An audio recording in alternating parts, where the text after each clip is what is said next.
The gentleman in the back of the room, could you close that door for us, please? Thank you.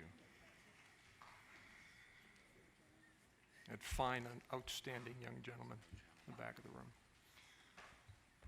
Good morning. We'll call to order the meeting of the Regional Transportation Commission. Thank you, Mr. Chairman. Members of the Commission, your agenda is in order and ready for your approval. Move approval of the agenda. Motion on the floor. All those in favor signify by saying aye. Aye. Opposed? The motion carries. Thank you. Your second item is to receive the General Manager's report, and we do have a few things we're excited to share with you. Let's see. All right, before I get started, too far into my report, I am happy to announce that Southern Nevada Strong, under the leadership of Deborah Mark, Councilwoman and Vice Chair Deborah March, received the National Planning Excellence Award for Public Outreach from the American Planning Association.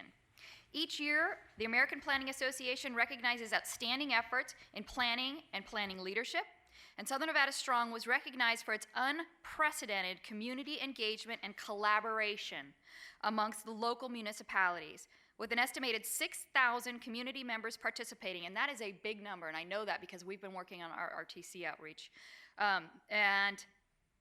Members participating in nearly 70,000 inputs received during the 3-year grant period. Southern Nevada Strong sets a new standard among sustainable communities grant recipients. It is a great honor, and I'd especially like to recognize City of Henderson Mayor Pro Tem and our Vice Chair Deborah March for leading the effort, being tenacious, and we love that about you, for Southern Nevada Strong and really pushing it. So congratulations to you and to your team at the City of Henderson. Thank you, team. Thank you very much. You know, we're so proud of all of the team members. It wasn't just the City of Henderson. It was all of the municipalities and all of our partners. I think we had 11 partner agencies, RTC being one of them as well. And this was unprecedented, truly. And I'm proud that it was actually an award for our plan, and only 9 awards were given at the planning conference. But this was also for the public outreach, because I think it's important that we hear what the public wants for our future in our community. And we heard that education was a priority. We heard that transportation solutions that include transit were an important priority. And we heard that employment in our community, good paying jobs are a priority. And we have a strategic effort moving forward to develop solutions across our community to build a brighter future for all of Southern Nevada. And I think that we're planning for tomorrow for all of our residents, and we have an important trust that's been placed in our hands. And I think that this is a reflection of the fact that we've asked the public what they think and what their priorities are. So thank you very much.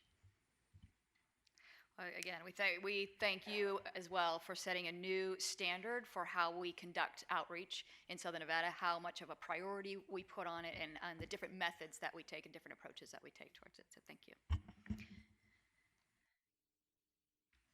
Next, we've got some driver recognitions, in particular in our paratransit category, and our special services, with our special services contractor TransDev. Mr. Jay Ferralis has been a paratransit operator in Southern Nevada for a decade. Is he here with us? Can we recognize him? Come on down.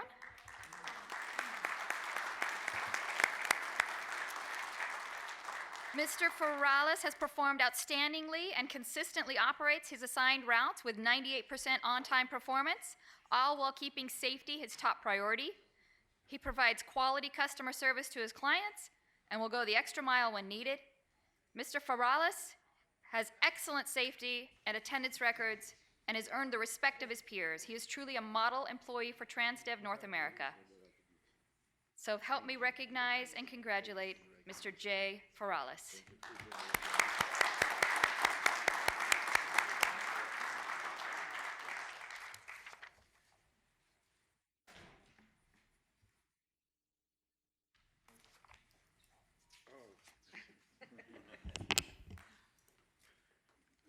Thank you for this recognition. I appreciate it. This keeps me going and go to that level where I could probably do more than that what I have right now. Aww. Thank you, appreciate it.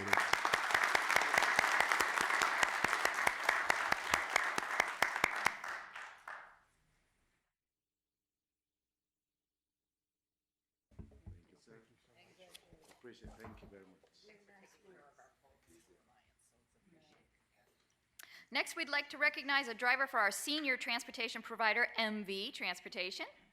MV is honoring Ms. Cheryl Ray for her exceptional service to clients. MV Transportation calls her an incredible employee who takes great care to ensure all the routes are properly staffed with drivers. Do we have Cheryl with us today? Yeah. Yay, Cheryl.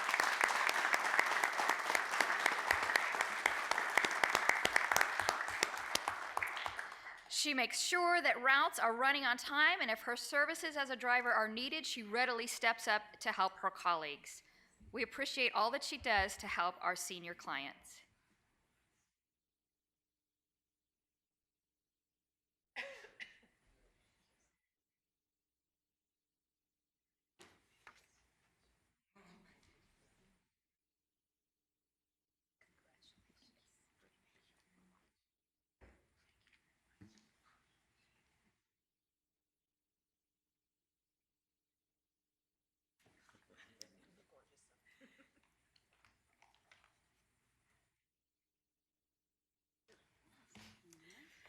I am very honored to receive this award, and I receive it humbly.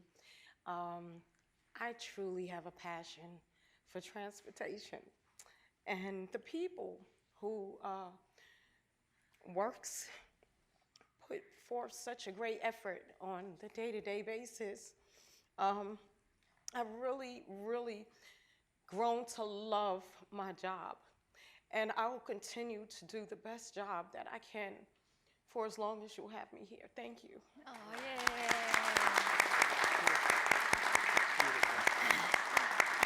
Beautiful words from the heart.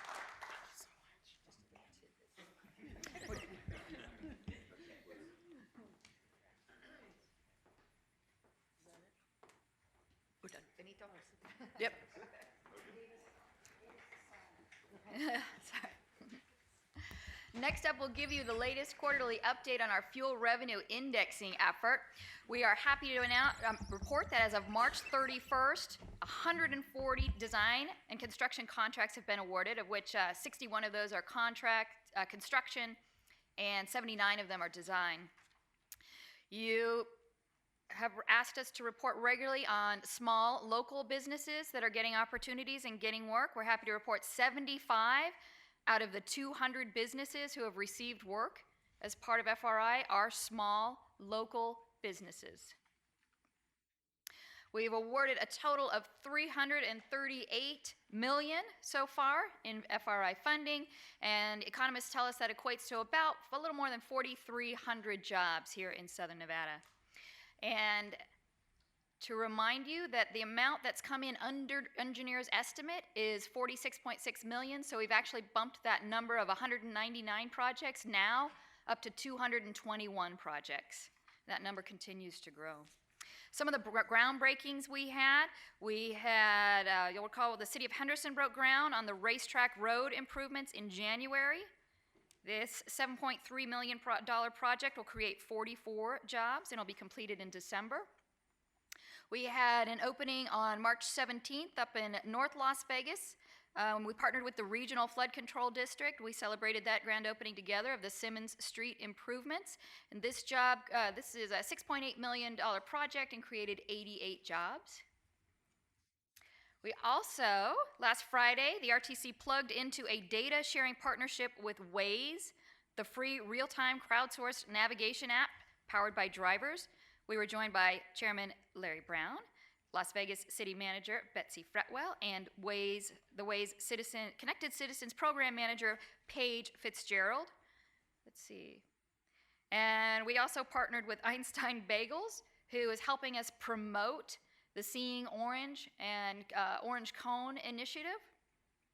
Let's see, Einstein's will be providing over 60,000 coffee sleeves at their stores, letting constituents know how they can contact us to learn more about the Seeing Orange campaign.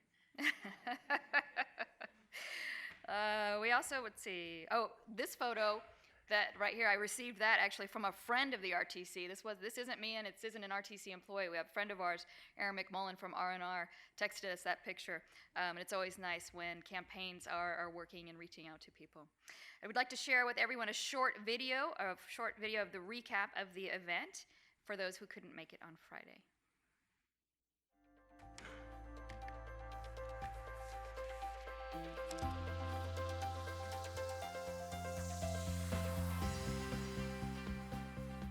Certainly here today to celebrate a new partnership with the RTC and Waze. And that's what the Seeing Orange campaign is all about, is to raise the awareness, to educate, and give our citizens, and rightfully so, give our citizens the ability to contact the RTC and find out about a project. By us sharing this data that we're getting as to where lane closures are, where orange cones are going to be, where projects are in real time, Waze can incorporate that into their analytics, their logistics, and give real-time guidance to people who are using this app.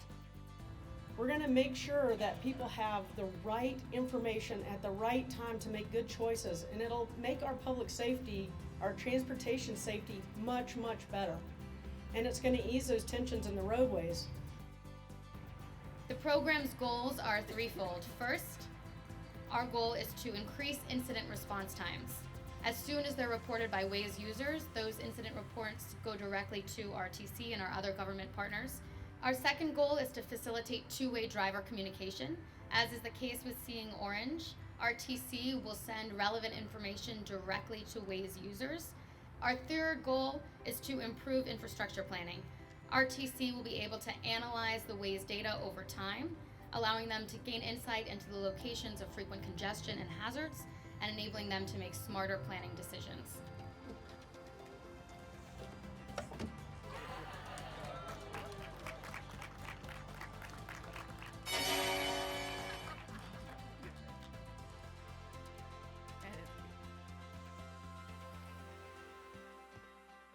So fun event, but a very important tool for our drivers in Southern Nevada to be able to navigate and move as efficiently as possible throughout all the projects that we've got going on here. And we always have to remember, projects mean jobs. Projects means economic development. And happy to be advancing as quickly as we are on some of these efforts. We celebrate, I'd also like to recognize the 10-year anniversary and partnership between FAST, Nevada Highway Patrol, and NDOT. It's been 10 years already, hard to believe. The Traffic Management Center opened on April 3rd, 2006, and in that time, we've all worked collaboratively to enhance traffic flow on our arterial streets and highways. So happy anniversary, and Rudy, thank you for the great partnership. It's this was one of the very first integrated ITS agencies in the United States, and by integrated, I mean that all of the cities, the county, the RTC, and NDOT are collectively and collaboratively working towards one fiber network. So, and to be housed with NHP provides a lot of benefits as well to Southern Nevadans, in that we are all housed together and can respond to any incidents and accidents in a timely manner. Next up, we've got some transit updates, and I'm going to turn it over to our Deputy General Manager, MJ Maynard, to share some information with you. Thanks, Tina. It's all about construction. In January, drivers asked the RTC to consider adding a notification to the head sign on the front of the bus to advise customers that there may be delays on the route due to significant construction. Notification of construction delays, Notification of construction delays on the head sign was implemented on various routes on February 21st. Feedback from the drivers indicates this change has helped to minimize the number of customer complaints. We'll continue to review routes experiencing issues related to construction projects, and we'll implement the head sign messaging whenever possible. Drivers also asked for the RTC to introduce a campaign on YouTube to assist in making the boarding process easier for customers by having their money out and ready. RTC Government Affairs Media and Marketing Department had already prepared a video titled How to Ride that is currently on the RTC website. As of March 1st, the video has been added to the RTC social media schedule. Mechanics at the Sunset Maintenance Facility asked the RTC to replace worn outlets in the maintenance shop in order to more efficiently charge the battery-operated lifts. In February, the outlets were replaced and an additional plug was installed for a welder in the maintenance area. Okay, we'll move on. Next slide. Okay, great. During our March paratransit driver focus group, drivers shared that they would benefit from enhanced manifest reports so they can all be more aware of passenger issues prior to a scheduled ride as a means to mitigate potential problems while driving. The RTC is going to get a sample manifest from another paratransit operating agency to see what information they provide, and we'll adjust ours accordingly. Drivers also requested that the RTC focus on maintaining the most current technology available, as the current mobile data terminals, or MDTs as they're called, are not functioning properly, making their job much more difficult. The RTC shared with the drivers our plan to purchase new MDTs in the upcoming fiscal year. Finally, drivers reported hot air coming from the floor-mounted engine cover, making drivers uncomfortably warm. The contractor's maintenance team has devised a way to permanently solve this problem. As of this report, all buses at the Simmons Yard and the buses at the maintenance yard at Sunset will be fixed this week. We want to thank both the fixed route and paratransit staff for their continued commitment to our many customers. Their feedback really is invaluable. It makes us a better agency, so we really appreciate their spirit of partnership. Next slide. And we'll continue on with some transit system statistics.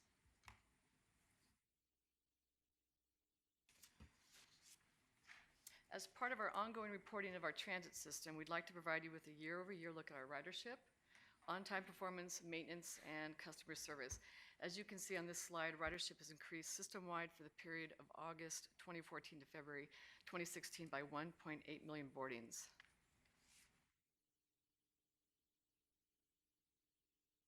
This next slide shows the on-time performance, or OTP, for both MV and Keyless. As you can see, MV has maintained an 80% 5-minute standard year over year and has slightly improved their 10-minute standard. As for Keyless, the on-time performance has decreased for both the 5-minute and 10-minute standard, but to put that in perspective, MV operates 24 routes, while Keyless operates only 13 routes, and that's excluding the Deuce and SDX strip service, for which the OTP is calculated differently. One general market route encountering construction impacts has as much of an effect on the OTP for Keyless as 2 routes under construction for MV. Both contractors operated the same number of routes with construction impacts, but since MV operates almost twice as many routes, the impact to their overall OTP was substantially lower, as they had more routes without construction delays to compensate for this challenge. Needless to say, we'll continue to work with both Keyless and MV to make on-time performance a priority for our customers. As you can see on this slide, the number of daily comments has increased slightly, but so too is the number of weekday boardings. So as a result, this ratio has remained relatively low. As for maintenance, the number of road calls has increased, as well as the number of revenue miles traveled each month. Miles between road calls is a benchmark used as an industry standard to identify the effectiveness of a vehicle maintenance program. In this case, both contractors continued to maintain a very low ratio. The mechanics work very hard to ensure our buses leave the yard on time and in good condition. And we just started meeting with the mechanics recently, and I'll tell you, it's a very hardworking group of professionals, do a great job.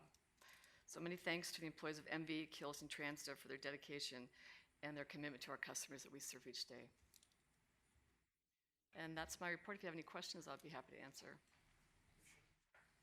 Thank you. Just what about for our paratransit drivers, who is responsible for doing the training for them? It makes good sense about the manifest component, so they know who may be mentally challenged versus other physical disabilities, but for loading and unloading, and is it the companies themselves? Do they go Yes. through our paratransit centers so they see what their riders go through? Transdev has a robust training program, and I could certainly share that with you, but they have training upon initially being hired, and they have remedial training, and they actually have a safety and training manager on board.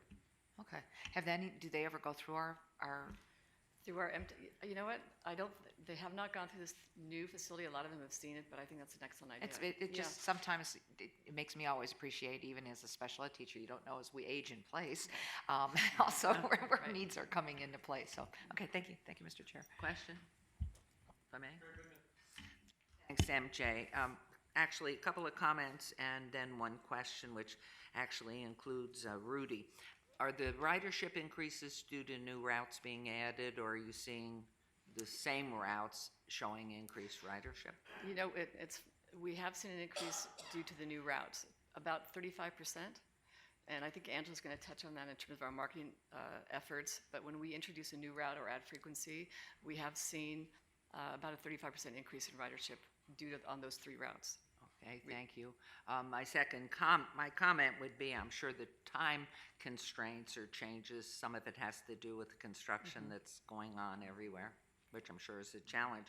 But my question to you is, in the duration for the next 3.5 years, that Project Neon is underway in the downtown Spaghetti Bowl area.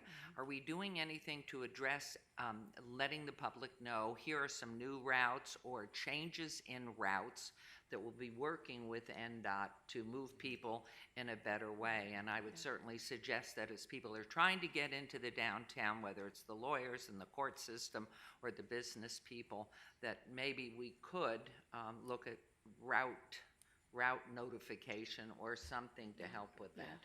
Rudy, actually, and I'll let Rudy speak to this, but we've been meeting with NDOT about this very issue for quite a long time. Good.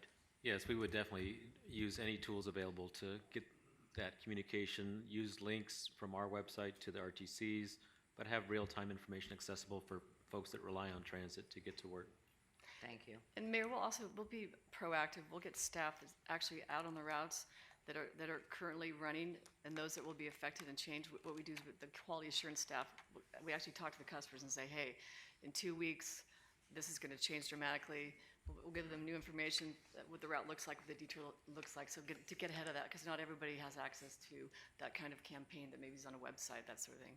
Great. Thank you very much. Thank you, Mr. Chairman. I can't help it. I do have to throw kudos out to NDOT and your team. You guys have been so open and so collaborative and just communicating everything. And Tony Illy and his team and all that you're trying to do, I really appreciate it. We feel so included in every effort related to that, and that's refreshing. So thank you.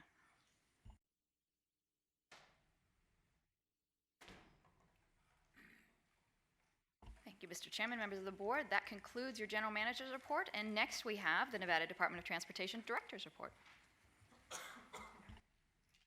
Good morning. Thank you, Tina. Well, we wanted to give a few things to report on. Submitting the Fast Lane grant applications I talked about. Fast Lane is the new freight program, and it's to improve freight movement and remove some bottlenecks. Many are in the urban areas. But the grant applications that NDOT is submitting for the Fast Lane grants from the USDOT are related to I-15 North and the 215 Beltway interchange and improvements on I-15 in that area of North Las Vegas and north of town here, requesting $135 million in the grant funds for a $225 million project. And on Northwest US 95, we're requesting $85 million in grant funds for a $142 million project. That includes the system-to-system interchange there in the Northwest with the Beltway and the widening project. So a lot of these projects had to be somewhat ready or at least have environmental approvals in order to meet some of the grant criteria. So I'm pleased to mention that we are proceeding with those applications that are due, I believe, today. The Faraday Future broke ground yesterday, as we all know, and at the Apex Industrial Center. I hear that it was quite an event, according to my Deputy Director, Tracy. She was out there representing NDOT. The Transportation Board on Monday approved a $4.9 million consultant contract with WSP Parsons Brinkerhoff to do the environmental clearance and the preliminary engineering work, develop the design-build RFP documents for an estimated $50 million in transportation improvements on I-15, the interchange with US 93 and widening US 93 and realigning a frontage road. So a lot of work to do to make those transportation improvements, but we're having that contract approved. It gets us off on the right foot. And I wanted to mention a workshop coming up to solicit comments. I know that Commissioner Chris G. has a lot of interest in this issue of commercial electronic variable message signs, digital billboards, if you will. Not really the on-premises business signs, but the billboards along the highways. So we've been working on regulations, working with all sides of different stakeholders on that, the outdoor advertisers, people that maybe are not as supportive of the billboards along highways and concerned with the safety aspects or the brightness of some of the outdoor advertising. So we are going to have that meeting on April 21st at 1:30, and it's going to be a statewide video conference meeting to get public input on and solicit comments on those regulations. The next thing I wanted to mention, just a week ago, we had our Project Neon groundbreaking, and I wanted to thank Mayor Goodman for speaking at that event. She's always keeping us on track on that schedule. And a lot of folks from the board were there. I wanted to thank all of you. I know that Commissioner June Kialiani was able to make it. Larry Brown, our chairman, was there. Councilwoman Tarkanian, and many others. Commissioner Weekly from the Clark County Commissioners was there. Obviously, members of our congressional delegation, Dr. Heck and Crescent Hardy were there, and appreciate everybody's participation in that event. Go ahead and play the video. I was pleased to meet Wayne Newton. That was pretty awesome for me. He's an icon for Las Vegas, and very, very nice event, well attended and well covered by the media. So if we can get I don't know if we can get the video to play. On April 7th, NDOT broke ground on Project Neon, the largest transportation investment in our state's 152-year history. The project will widen 3.7 miles of interstate between the heavily traveled Sahara Avenue and Spaghetti Bowl interchange in downtown Las Vegas. It is the single largest investment in Nevada history in public infrastructure. This is a project that will improve traffic on Interstate 15, provide better access to downtown. The Spaghetti Bowl is the busiest stretch of highway in the state of Nevada. It carries 300,000 vehicles per day. 25 years working in hospital emergency departments, I've taken care of more motor vehicle collision patients than I care to remember. So this is going to have a great impact on decreasing motor vehicle collisions, as many people have said, when you can avoid the merge and weave of going onto and off of the Spaghetti Bowl. In reality, our transportation systems are the backbone of our economy. We all have to continue to come together to move a vision like this forward. We in the city of Las Vegas couldn't be more thrilled that this project is finally underway. You can see that today dreams really do come true. The state of Nevada has encapsulated all of these goals when it created Project Neon, and I applaud the Nevada Department of Transportation for those efforts. Project Neon is all about safety and connectivity. But it was a team effort with our consultant team, with our engineers, with all the folks that had to pitch in to deliver the project. But the governor entrusted to me to find out the solutions that were practical and the best benefit for the community. For more information on the project, please go to ndotprojectneon.com. For NDOT News, I'm Julie Duell. And I couldn't leave without saying the governor's support on this project was immense. I think one of the things that we had to do was to study the public-private partnership concept and borrowing private money to build a project. We ended up doing it a more traditional way with bonding and not at the expense of our regular work program down here in Southern Nevada. So I think that I appreciated his leadership and his acknowledgement that we had done some due diligence and came up with the right solution to deliver the project. So with that concludes the director's report for NDOT. Thank you, Rudy. Commissioner G. Thank you, and thanks about working on those illegal mobile billboards because they drove a truck through the state regulations. It won't address the mobile ones, but it will address the ones that are on property. Where could I find online the study or the meeting on the more information about that? And on our Nevada DOT website has the particulars and has the proposed regulations posted. Thank you. And what's the status of, I know that we've done some studies on Boulder Highway, but what's the status of looking at narrowing that, the roundabout potential, different lanes, crossings, and so forth? If you allow me, I'll have a formal presentation on that next month. All right, no problem. I'll look into it. Thank you, Mr. Chair. Thank you. Thank you, Mr. Chair. Members of the commission, your next item is item number 4, which is to conduct your first citizens participation period. This is the time set aside for public comment. Those wishing to speak on a posted agenda item, now is your opportunity. Seeing and hearing no one, we'll close this portion of public comment. Thank you, Mr. Chairman.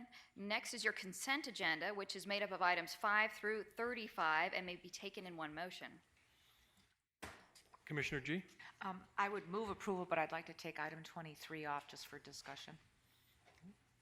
There's a motion on the floor. All those in favor signify by saying aye. Aye. Opposed? That motion carries. Your next item then is item number 23, which is to receive a report on the Swenson-Twain Complete Streets Study. This item is for possible action. I need backup on that.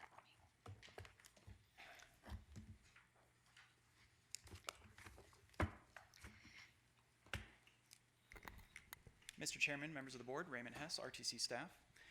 So just to give you a little bit of background before I turn it over to Mr. Mike Colte from Kimley Horn, who is the consultant who actually worked on this study. This study is identified in our Unified Planning Work Program. It's a document we bring before you every year that identifies the special planning studies that we do in partnership with the local jurisdictions. So this study proposal was originally submitted on behalf of Clark County Department of Public Works for consideration. And it was looking at the Swenson and Twain corridors just east of Las Vegas Boulevard and how to incorporate design methodologies that could better accommodate pedestrians, cyclists, transit users, and the like.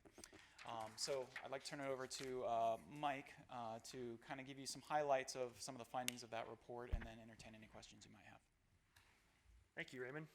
My name is Mike Colte with Kimley Horn. And this project started off with the road safety assessment actually from Nevada DOT, and that was a multidisciplinary group that went out in the corridor, walked the corridor. That group did include, in addition to NDOT Safety, which was hosting that project, Kimley Horn was the consultant on that separate project. That had RTC, Clark County Public Works, Clark County School District Transportation was involved in that, and Metro. So we all walked the site, looked at conditions in the field, made recommendations. That report then carried into the RTC Complete Street Study, and with that, we worked together closely with the RTC staff and Clark County and worked to balance the corridor. So we looked at the motor vehicle traffic, and obviously with those in the area know that it's a very constrained corridor, a lot of development right up in the area, and we're looking to do the best improvements to balance the recommended complete streets, which were primarily to improve conditions for the pedestrians, the bicycles, and transit on the corridor. So we broke it up into sections. I don't know, didn't have our presentation queued up since it was on the consent, but I do have a map if anyone wants to see. Well, I will keep this short, but it goes here, that way. So that is the corridor that's shown there, Swenson and Twain area, kind of forming a T, a plus sign, covering an area that's very dense with residential communities. So we went in there, we looked at the cross sections and made recommendations that balanced, once again, the existing conditions, the existing corridor. The first priority was to make improvements for pedestrians, so I can just walk through real quick and then get to comments. Thank you, Raymond. So the north section was very constricted. It already had sidewalks and really no room within the existing corridor. We really were looking to stay and not have impacts to right away the residents, as it is very built up in this area. So this section, it's a very short section, just between Karen and Sahara on Joe W. Brown stayed the same. But then we got into, again, a relatively short section, still on Joe W. Brown to the south. We were able to come in, that actually is already existing with sidewalks and the bicycle lane, but part of the corridor doesn't have the actual sidewalk improved, so it just actually adds the pavement on the east side, the concrete for that sidewalk.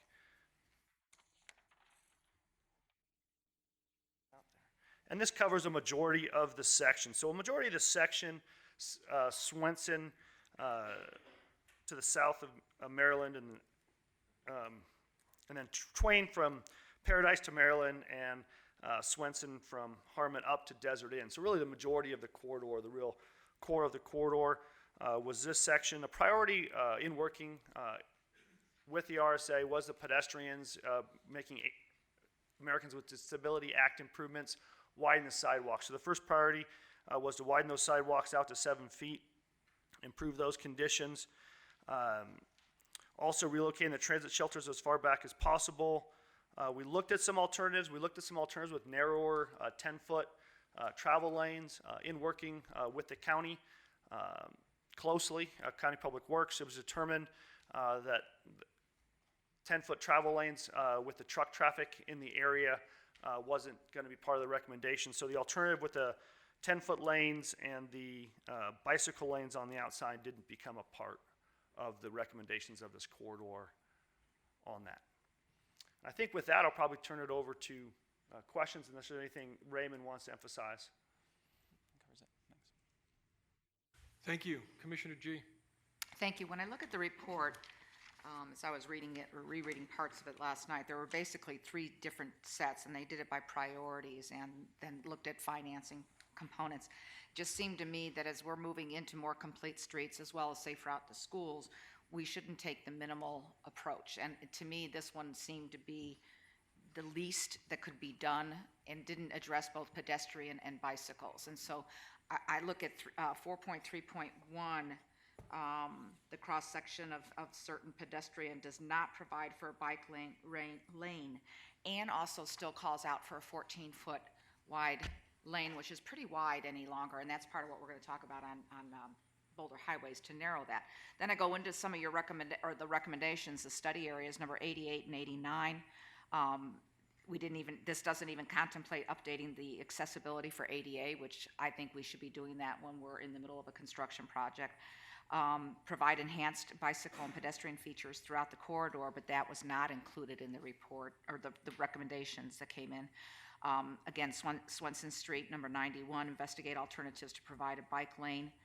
Consider narrowing the travel lane. So I'd like to ask staff if it's appropriate, however that works, to really look at a higher level of engagement for really looking at the complete streets. If we're going to do it, let's do it right, if that's the case. I have Peterson, I have more apartments and kids in that small corridor than any place else along Maryland. To have no bicycles and wide sidewalks to be able to make sure that they can move safely back and forth just doesn't seem to make sense to me. So I would like to ask, however that's appropriate, Mr. Chair, that we don't look at the bare minimum, but we look at some of those other areas to kind of get this done right, if that's okay. Raymond, thoughts? Yeah, Commissioner, I think we can go back and reevaluate the recommendations that come from the report. We can work with you in your office as well as Public Works and re-engage some of the stakeholders that we did I'm in the happy study. to put together a work group or whoever wants to from Public Works and from RTC. I've printed off the docs so I know what areas I think I want to look at including, but it just seemed to me that in this day, as we're looking at narrowing our roadways, to do it and then still be able to get a bicycle lane and get widened sidewalks, it makes better sense for pedestrians. There were other things there that didn't get input, such as raising the pedestrian paths so it's safer for people where they're congregating, especially on Maryland and Sahara. You have that on Swenson and Twain, especially going across to Boulevard Mall, the kids going to Orr. So there's some other factors I think that could be taken into consideration. Thank you, Mr. Chair. So Commissioner, I'd ask for a motion to hold this in abeyance. Yeah, that's fine, however they want to proceed with that. So that's the motion. We already adopted the rest of the consent, right? So you don't have to worry about that. Okay. There's a motion on the floor. All those in favor signify by saying aye. Aye. Opposed? That motion carries. Thank you, gentlemen. Thank you, Mr. Chairman, members of the commission. Next is item number 36, which is to receive a report on new ozone standards. And Raymond Hess will introduce that item.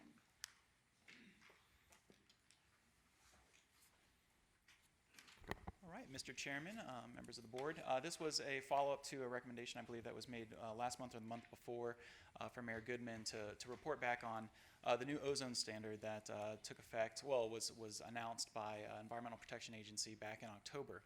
So we've invited our friends from Department of Air Quality. We have Jean-Paul House, who's kind of their resident ozone expert, I dare say, over there. So what we'll do is we'll turn over to him. He'll give you kind of an overview of what the new ozone standard means, how it comes into effect, and then I'll walk you through kind of the timeline. I think he'll touch on it, but I'll walk you through a timeline in terms of the immediate impacts to the RTC and what extra work we might have to do as a result. So Jean-Paul? Good morning. For the record, my name is Jean-Paul House, and I work for the Clark County Department of Air Quality. I want to give you a little update, like Raymond said, on the new ozone standard. And ozone is one of 6 criteria pollutants that are defined in the Clean Air Act, and they are reviewed every 5 years in theory. Before I start off with the new standard, I want to just go back in the past, because in a way we've been there before. We had a 97 standard, which was 85 parts per billion, and we were in non-attainment. However, EPA was busy trying to figure out what was going on in court, so by the time all the court cases were settled, we were actually in attainment. We had clean air, so all we had to do is submit a maintenance and redesignation request, which was granted to us in 2012. And also, this standard, the 97 standard, was revoked by the implementation of the 2008 NAAQS, and that happened last year in April. Now we had the 2008 NAAQS, which was 75 ppb, and the funny thing is, again, EPA had to go to court because of different parties were objecting to the standard. And originally we were non-attainment. However, by the time all the court cases were settled, we had clean air again, so we are now in attainment or unclassifiable for the 2008 standard. Now, fast forward to October of last year. The new standard was promulgated on October 1st. The primary and the secondary standards are 70 ppb. And by the way, the primary standard is to protect the health, and the secondary standard is to protect the environment. And the standard became effective on December 28th of last year. Now, how you define or find out if you're in attainment or not? We use a term called the design value, and we currently have 13 ozone monitors spread out all over Clark County, all the way from Mesquite to Jean and Indian Springs and everywhere in between. So we take the 4th highest maximum 8-hour average over 3 years, and that becomes our design value. And currently, our design value is 75 ppb. And when you look at the classifications, which I will show in a while, we will be a marginal non-attainment area, which is the least stringent classification of the 6. So we are lucky in a way. Here is a timeline. Number 1, that was the standard that was finalized. Currently, I'm working on item number 2. We have to recommend an area designation. Of course, there will be, and I'll show a map here on the next slide, I believe. We have to tell EPA basically, this is our area we think should be non-attainment, and all the rest of the areas are either in attainment or unclassifiable. EPA will make the final classifications by October of 17, and then an infrastructure SIP is due by October 2018. And all these items are for our department, has nothing to do with RTC or anybody else. And then the marginal attainment date is October 2020. Now here are the things I'm working on right now. This recommendation is due by October the 1st of this year. It's based on 3 years, 2013 through 15, and it will be based on a 5-factor analysis. We have to look at all the monitoring data. We have to look at all the emissions in Clark County. We have to look at the weather, geography, and then the jurisdictional boundaries. Here is a map of our recommendations for the 2008 and the 1997 recommendation. The yellow area is actually our non-attainment area, or was our non-attainment area. Right now, we think our area might be smaller. We probably won't have the El Dorado Valley and the Boulder City corridor because they are in attainment right now. And we're trying to figure out some other areas. But hydrographic area 212, which is the Las Vegas Valley, will definitely be in because that's where the majority of our mountains are located, and that's where the most population and businesses are. So here are the requirements for the marginal status or classification. We need to attain the standard by 2020, and the requirements are as followed. And this is kind of a blessing that we were not attaining before because all the items, all the requirements are already in place. So there's no new requirements that will come into play. You have to have an emission inventory. We might have to make some corrections to the state implementation plan, which is unlikely. Then you have to have offsets for volatile organic compounds, and the offset is 1.1 to 1. And then you have to submit emission inventories every 3 years. You have to submit a statement to EPA that our sources submit emission statements to us. And then we have transportation and general conformity, which Raymond will address after my presentation. Again, we need to attain by 2020. We can apply for a 1-year extension, 2 1-year extensions, or we can be reclassified moderate if we don't make the attainment date. And there's always a voluntary bump up if we, let's say in 2019, we foresee we're not going to make it. By no means, we might ask EPA to bump us up, which is unlikely, but you know.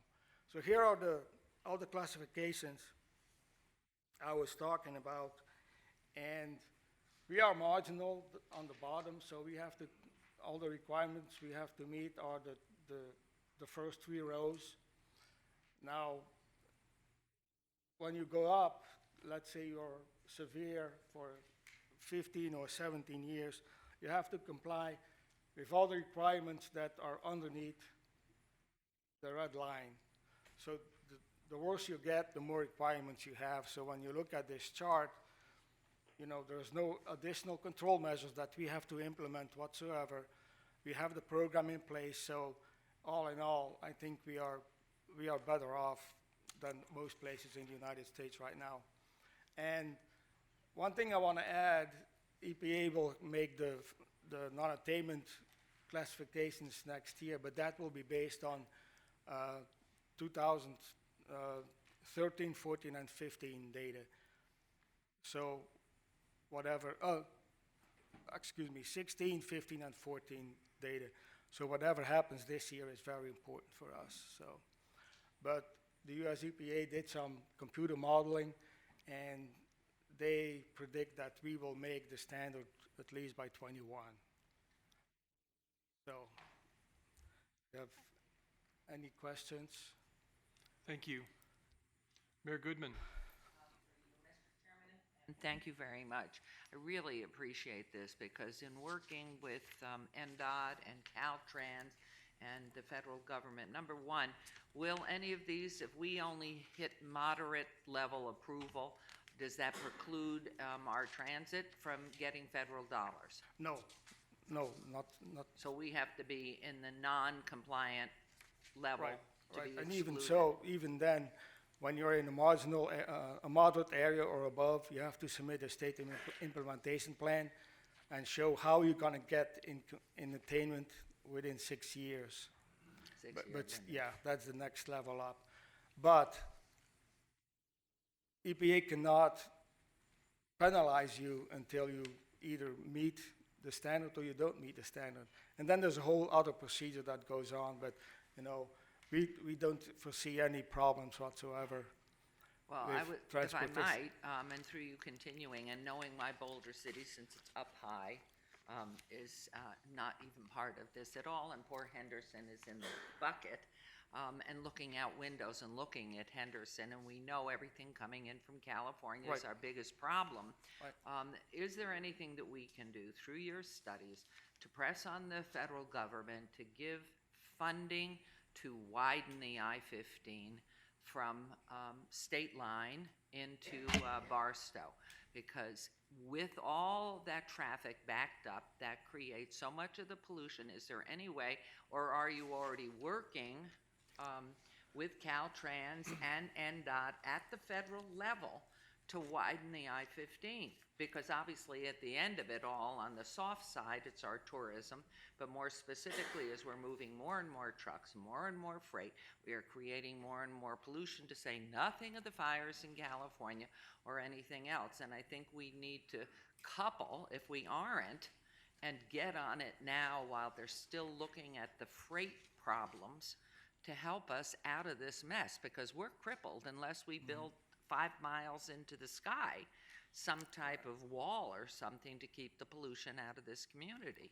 Right. And I'm not sure about, oh, go ahead. Okay, well, I was just going to say, and Jean-Paul, you can correct me if I'm wrong, but there is an opportunity for DAC to document special events, right, such as forest fires, things like that, that may contribute. So, there is a mechanism in place for that. In terms of whether California is going to widen I-15, I might punt that one over to Mr. Malfabon. I think he might have a better insight on that. Thank you, Raymond. Well, we definitely have brought this up with the Caltrans director and talked with them at length.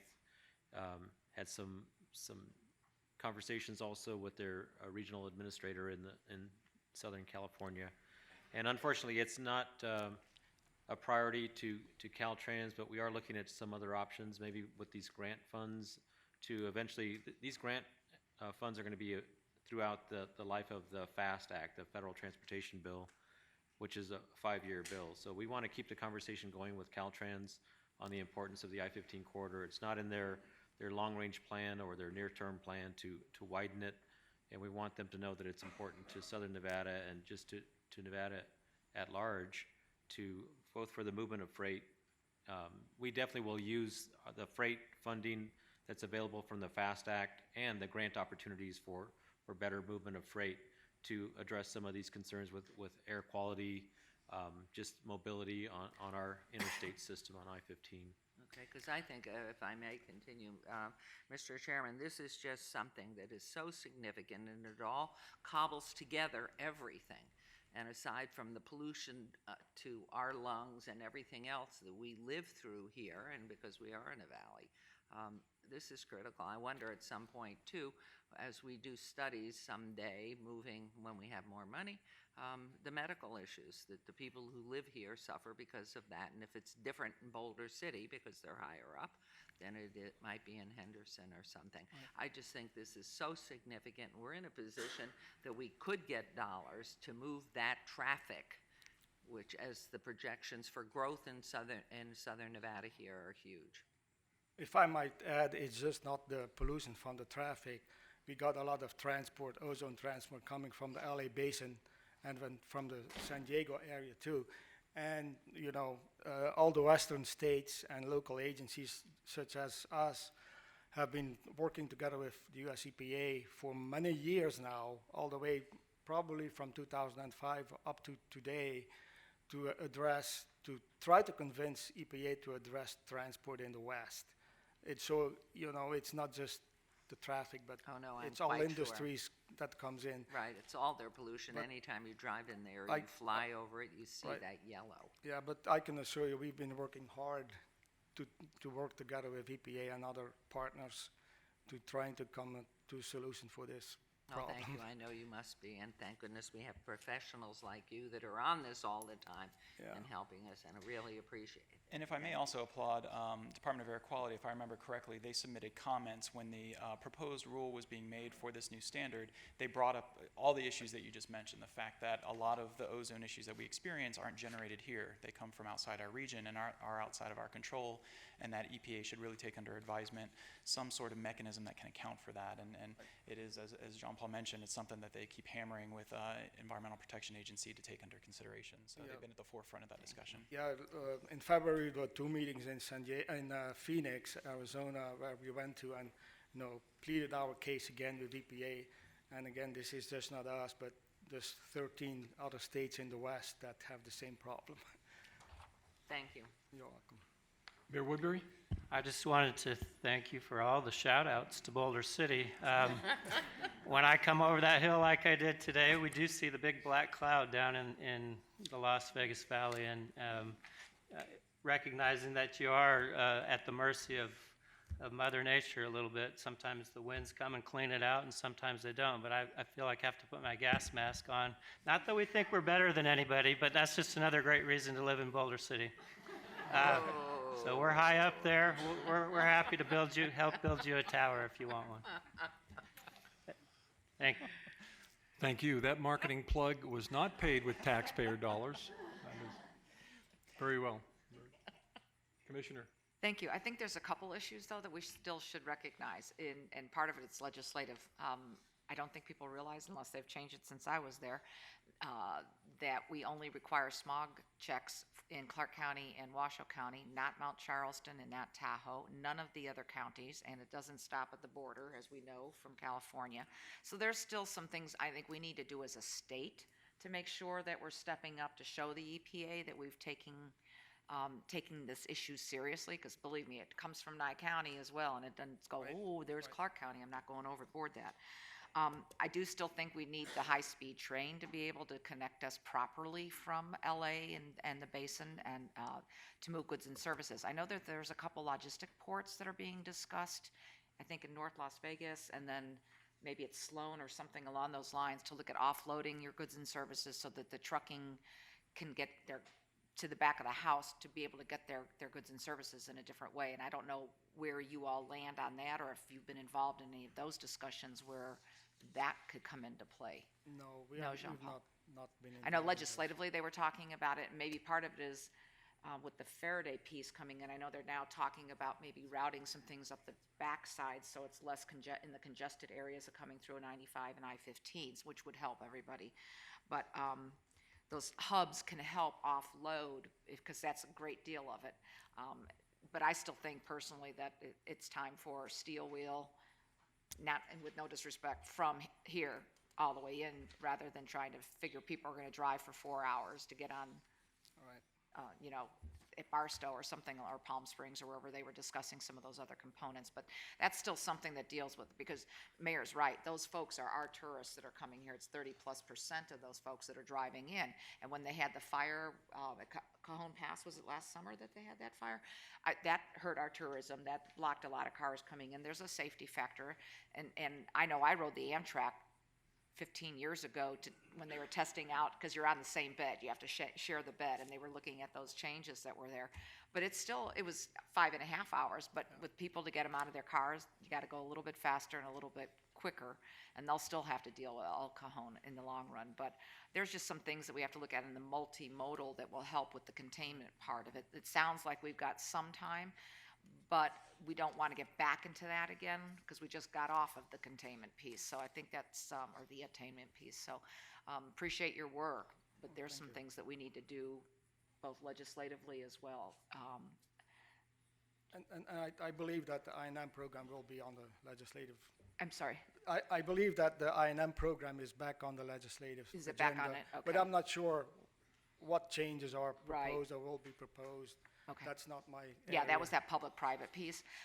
Part of it, my understanding is the feds had a requirement they had to buy within the United States, which is fine, except no one manufactures the trains that are not made in the United States. So it kind of was a self-defeating purpose in the long run. Thank you. Raymond, if you could, would you move through these slides quickly? We have a couple agenda items, and I'm I will indeed. concerned about losing a quorum later on in the meeting. Very good. So I just want to remind you, a lot of attention was drawn to this issue when the U.S. Chamber released a report called Grinding to a Halt August of last year. It is our impression at a staff level as well as DAC that this is kind of a worst case scenario, and it's somewhat unprecedented that the impacts that are identified in that report would actually play out here in Las Vegas.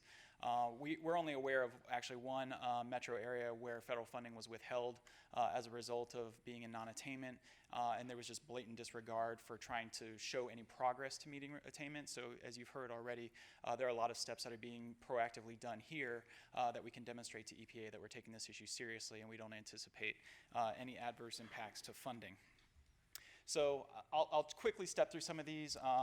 Jean-Paul already highlighted a lot of these steps. So, the rule was issued in October. There's no immediate effect on us at this time. Then EPA issued designation guidance just in late February. Again, there's no immediate effect on us. It's something that DAC is going through, making sure they understand it, making sure they're putting together all the materials that EPA is expecting. Then in October of 2016, as Jean-Paul mentioned, this is when the state, through the Departments of Air Quality down here and up north, will provide a recommendation in terms of which areas will be future designated as non-attainment for that ozone issue. Then in June of 2017, the EPA will make a response back to the state and Departments of Air Quality based on what that recommendation is. And then ultimately, October 2017, which is 2 years after the rule was issued, is when the official designations would come through. But as Jean-Paul mentioned, there are also extensions that are available possibly before you have to really start demonstrating conformity. So there's still no impact to the RTC, any of our planning or programming, all the way through October 2017. In early 2018, the EPA designations are implemented. Again, there's still no official ramifications to the RTC at this time. But in late 2018, it is probably in our best interest to start positioning ourselves through the Regional Transportation Plan and the Transportation Improvement Program just to make sure we get all of our projects squared away the way we want them to be. So then that way we have kind of the latest, greatest list of projects where we don't have to demonstrate conformity. We're going to work very closely with the municipalities, the county, to make sure that all of our documents are up to par and in tip-top shape. Then, in early 2019 is when that grace period ends. This is when we're going to have to start demonstrating conformity. But as Jean-Paul mentioned, we've been designated nonconformity in the past, both for ozone as well as particulate matter and some other pollutants, and we've always been able to kind of work our way through it.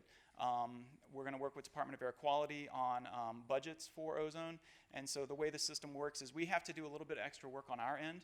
We have to do some extra modeling. So when we have a new transportation project that comes online, for example, we run it through our travel demand model so that it figures out how much expected traffic is going to be generated. Then that output goes into an air quality model to say, okay, if you have this much traffic, how much more tailpipe emissions and pollution are you expecting? If it demonstrates that the project has no increase in ozone levels, then there's no problem with that project or that slate of projects or that program. If it looks like that you will increase ozone levels, then we just have to make sure we operate within the budget that's been established by Department of Air Quality.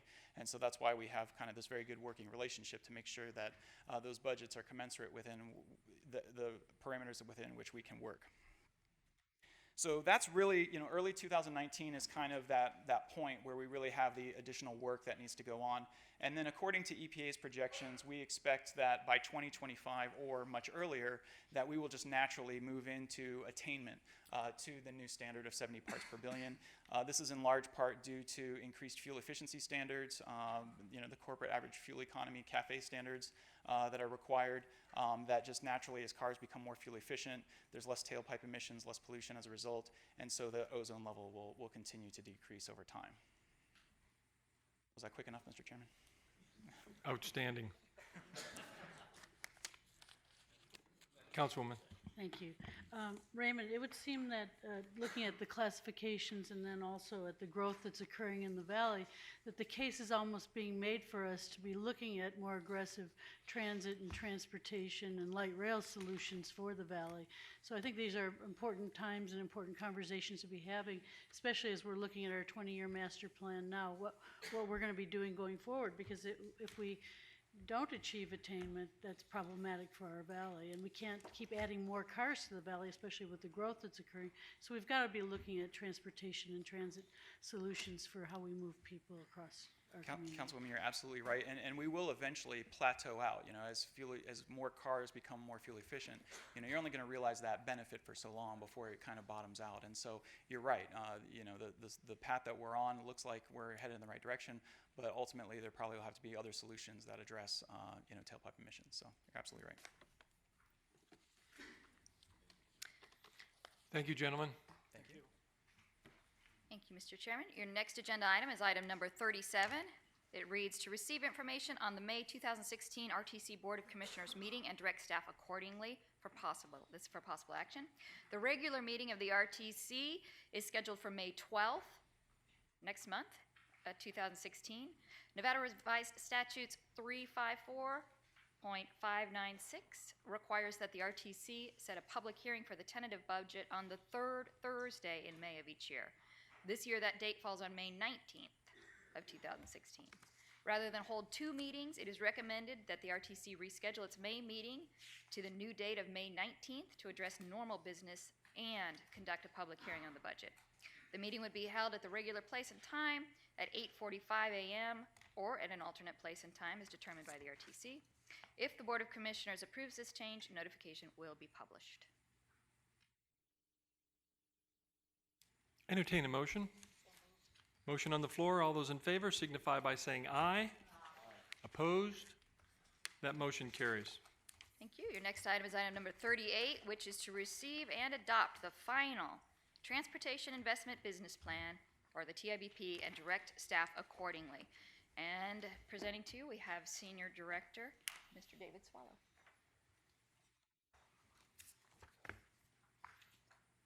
Mr. Chairman, members of the Commission, here this morning to talk about, as a follow-up to the direction at the last board meeting, Chairman Brown asked that we reach out again to the member entities and to other key stakeholders that have been involved with the development of the Transportation Investment Business Plan to verify that we've received all their comments and that we've incorporated those and integrated them into the document. And I'm here to report that we have.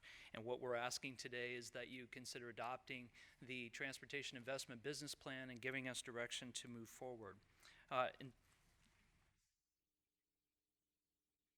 To refresh everyone, the recommendations of the Transportation Investment Business Plan, there were over 60, and they were focused on 5 key areas noted here on the screen, from high-capacity transit to pedestrian improvements, roadway and freeway improvements, as well as policies and programs. Following the last meeting, we reached out to everyone, and I'm happy to report that we did receive comments from all the member entities, as well as comments or confirmation that they had no comments. In addition to the member entities, we had the Nevada Department of Transportation, Las Vegas Convention and Visitors Authority, Nevada Resort Association, Las Vegas Monorail Company, the University of Nevada, Las Vegas, and members of the public.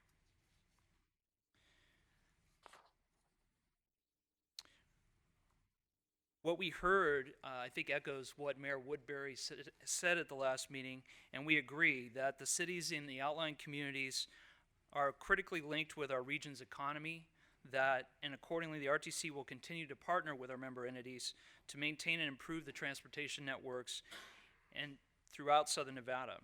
The TIBP, like Southern Nevada Strong, is just one of a number of collaborative efforts that the RTC has undertaken and will inform future development of transportation plans.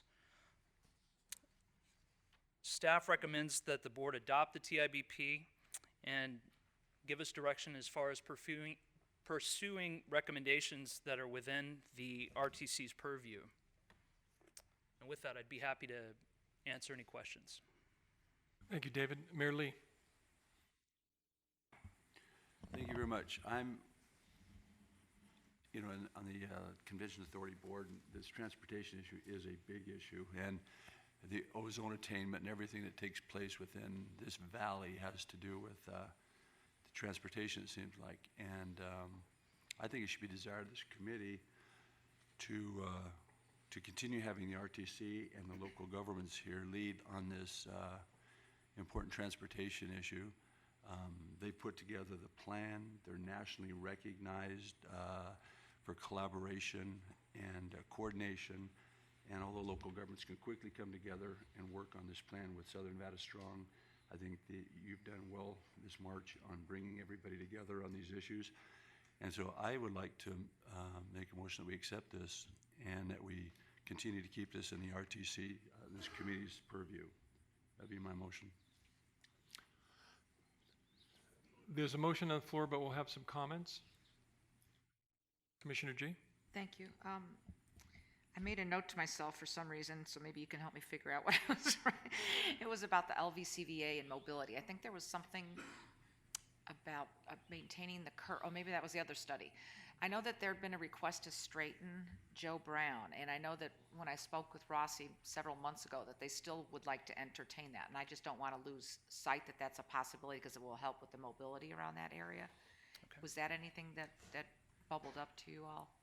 That actually was discussed as we developed the Transportation Investment Business Plan, kind of straightening some of the curves on Joe W. Brown to enable better access for vehicles, especially for the back-of-house deliveries that were occurring with the convention center. Okay. So that is incorporated in there. Okay, and then the urban light rail potentially on Maryland, and then other discussions of rail within the corridor. That's still within the plan, just not funded, or we haven't landed on anything yet, especially on the strip side of it, correct? So part of the recommendations of the plan are to, as far as next steps, one is to continue with the development of the Maryland Parkway evaluation, and that is underway, as you know, through an environmental assessment. In addition to that, the feedback that we heard really got to the point of updating the RTC's transit system development plan. The TIBP had a very specific focus area that was kind of geographically centered on the Las Vegas Valley and the resort corridor in downtown. At the same time, a number of the jurisdictions, all the jurisdictions need to be connected, and having that conversation go from the central core to the larger valley is what is inherent in the next steps, and that's something that we're proposing to move forward with, in addition to focus study on that transit link between the airport, the Strip, and downtown Las Vegas. Okay, and then yesterday we had the CIAB meeting, and I did not realize we had an RFQ out already from the county for the Harmon elevated piece.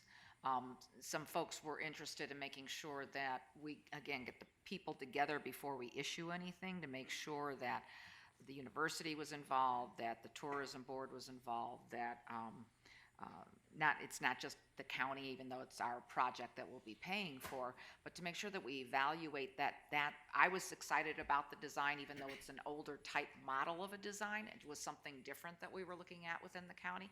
But I would hope that whatever that RFQ is, and maybe that's a conversation we have to have with our people rather than, is that it evaluates what's the best design for still moving things, especially if something happens in that corridor with potential stadium, so that we don't landlock the airport, because if you want to talk about capacity, that is the issue we have to protect over there. So those are some factors that I don't know where that conversation's appropriate, but I did tell Mr. Jessup and Mr. Bamati yesterday that they should kind of reach out to whoever's looking at that RFQ so that we're all at least recognizing what potential conflicts could be there, but also what benefits could be there. So I just throw that out, Mr. Chair, because I'm not sure where that is in the mix. And I know that there was some conversations about elevated, not elevated. Fine, but let's make sure we vet those, that just because it's something unique, but it's not really unique, but it's unique to us, that it's the right design to go for. So I promised him I would throw that out there. I'm going to speak to that. Mayor Woodbury? Yeah, just real quick. I think Mayor Lee's comments are dead on. We've heard today and in past meetings a lot of comments related to this. The ozone that Mayor Goodman's talked about. Chris talked about the multimodal, and then in the elevated roadway. I know Councilwoman March has tried to expand our view for a long-term vision as to how this would impact other areas, including Henderson and a longer, longer period, not just looking past the end of our nose, but way out into the future.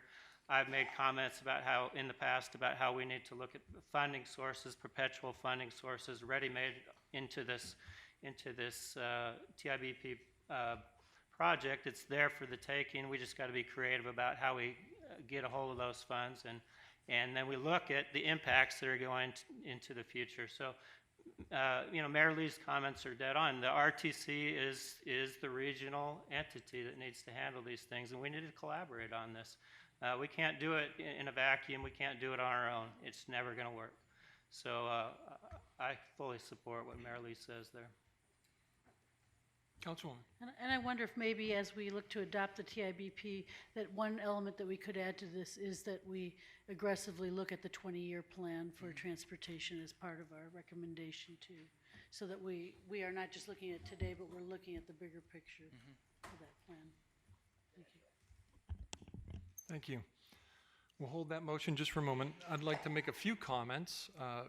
Commissioner G, you brought up, there's certainly been a lot of attention over the last, certainly couple weeks, last few days in the media, but certainly over the last month with some people that have been involved in the TIBP, and that specifically the county's proposal to do the elevated roadways from the airport. Let's clarify a few things. The RFQ, which is a normal process that all our agencies go through, traditionally, or again from a normal standpoint, most of the agencies, member agencies, have a list of qualified firms, and they'll rotate projects to those firms. The county chose not to do that in this case because we felt that it's very unique what is being proposed. So the RFQ is simply to go out on the streets and identify and qualify a firm that would be responsible for taking a look at this project from a design standpoint, from an alignment standpoint, from an economic impact standpoint. Absolutely, public outreach would be critically important. So they would talk to the stakeholders, the property owners, the citizens, the users, the airport, UNLV, and everybody else. And it's not really been rushed. The county commission approved this back in February, and we're just about 8 weeks out. And that's pretty good for government. So it's not so much we're rushing, but it speaks specifically to this project and maybe in a bigger sense to the TIB and the relationship between what's being adopted today, approved today, from a 5, 10, 20-year vision to what I like to refer to as reality. So the RFQ should be of no concern to anyone. If anything, it's going to go outside our normal procedure and engage most of the people that have been engaged in the TIBP. But the TIBP talks about light rail, and I don't think I've heard anybody in the last year say that light rail is a bad idea. And if we could snap our fingers and throw down a valley-wide light rail system, I don't think anybody would disagree. Most of the cities that we've seen and toured and interacted with, they're in year 20, 25, 30 of building out their system. And many of those systems, I think Salt Lake, for example, was started in and around the Olympics with 90% federal funding. We were told that you can flip that model, that we'll be lucky if we get 10% federal funding for a build-out of light rail. So let's look at optimistically a 20 to 25-year build-out of a light rail system in Southern Nevada. The question, which TIB kind of puts off to the next phase, is how do we pay for all this? How do we pay for everything? And that's a question that I think is going to be discussed in the community. But for the comments to be made publicly and even privately by some of our forward thinkers, I'll use that term loosely, that the county's project is 20th century thinking. The county's project is basically a waste of time and money. Well, it's not. The county project is addressing a critical need today. We can't wait 10 years, 5, 10, 15 years to address the congestion on the Strip, or more importantly, the congestion at the airport. This is a project that can be done now, fully funded with resort corridor dollars, and that's important to note. Someone told me that we should just take that money they were going to do and start the light rail. You can't do that. Resort corridor dollars are specifically used for, obviously, the resort corridor and the congestion. And congestion was a key part of the TIBP. So for someone to publicly criticize what the county's doing to immediately address the #1 challenge of the whole TIBP, and that is mobility and congestion, I find it's offensive in a way, because I don't know, in my close to 20 years in public service, if I've ever heard of a government agency being criticized for moving too quickly. It's amazing. And it's a big if the RFQ goes forward, and if we get feedback, and if the project moves forward fully funded and is completed in less than 4 years, it's not going to deter or prohibit or create obstacles for a longer range light rail system throughout the corridor and throughout the valley. It just doesn't. So, and I spoke to one of our biggest critics, and didn't speak so much as listened to a lecture, articulate, intelligent, informative, and at the end I asked this simple question. I said, I don't disagree with what you're saying. How do we pay for it? And dead silence. That's the problem. People can talk about what we should be doing, but when you ask them to be part of the solution and help identify funding, which is the foundation of TIBP, there's dead silence. And that's offensive. If they come in and say, here's a funding formula that we could get the light rail system throughout Southern Nevada over the next 20 years, boy, I'd be the first one in line to listen to that and support that. But it's a huge challenge. And it's not just transportation, it's everything else. It's new stadiums, it's the convention center expansion, it's education, it's public safety. There's just so many competitive needs in our community, immediate needs, that for us to sit here and say TIB is going to be fully funded, no problem, we're fooling ourselves. The success of TIBB to date and in the future is going to be a word that just about everybody on this board has used, and that's collaboration. We have to work together. We have to identify the funding. We have to move forward in a collaborative way and in a coordinated way. But this project that the county's proposed is an immediate fix. And in 20 years, if we have to take it down, well, so be it. By then, the light rail will be all over the valley. But we are tasked at the county, because most of the TIBP activity, especially early activity, is in the county. We've already identified a new pedestrian bridge. The Valley View Harmon under design. So we're not waiting to see this plan come to full fruition. The county public works is taking action to mitigate some things in the now. And I just want to clear that up, because I'm not sure if an elevated, dedicated, where taxis and Uber and Lyft and shuttle buses can take passengers from the airport, drop them on the Strip in 5 minutes instead of 35 minutes, and likewise, get our passengers from the Strip to the airport in 5 minutes instead of 35 minutes. I'm not sure that's a bad idea. And if someone has a better idea to address the congestion today, this RFQ process is going to have tremendous public outreach. If there are compelling reasons why the county shouldn't be moving forward with this, now is the time. Not to come and say that we're 20th century thinkers or everybody in the country's tearing down, which is not a true fact. Come to the table with solutions, please. There's enough of the naysayers and the pontificators out there that are just going to talk in that think tank world. We don't have the time. The RTC can't afford to be in that think tank world. We have to do. We have to implement. We have to identify funding. So I compliment the county, and certainly I'm wearing two hats here, but I compliment the county for aggressively going after some low-lying fruit to get things going. And it's not going to solve the world's problems on the congestion on the Strip, but it's a start. It's a start, and it keeps us ahead of the game. It keeps us from that point in time where it becomes stagnant. And those of you that have been around the RTC and around development and design and public works, the light rail is a system that is going to take decades. And that's once we identify the funding. So we can't wait for that to happen.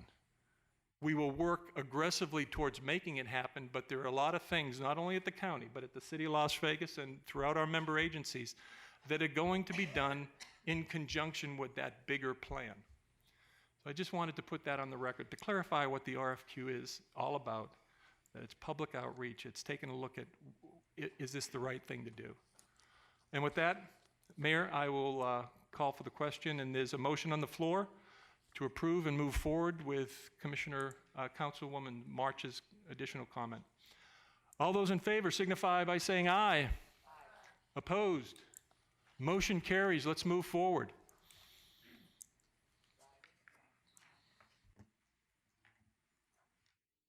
Thank you, Mr. Chairman, members of the commission. Your next agenda item is item number 39, which is to receive a presentation on the tentative budget for fiscal year 2017.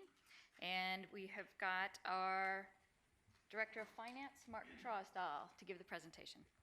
Great. Thank you, Tina. Mr. Chair, members of the commission, we will start by talking about revenues of the RTC. If I could forward this thing. Okay. Here's a pie chart that we show you every year about where our funding sources come from. Sales tax being 30% and is the biggest one. The motor vehicle fuel tax, the fuel tax indexing, and then our passenger fares. Those don't fluctuate as much as the bond proceeds or the grants, which are dependent on capital projects that we're doing in the next fiscal year. Next slide. Sales tax being our biggest, we are still doing well with the economy and are projecting increased revenue from sales tax in fiscal 16 and 17. The sales tax goes to fund transit by 75%. That would be 25% of the second Q10 or 1/4%, and then 50% comes from the first Q10. And next slide. You can see that that's 75% that goes to transit, and then 25% goes to streets and highways.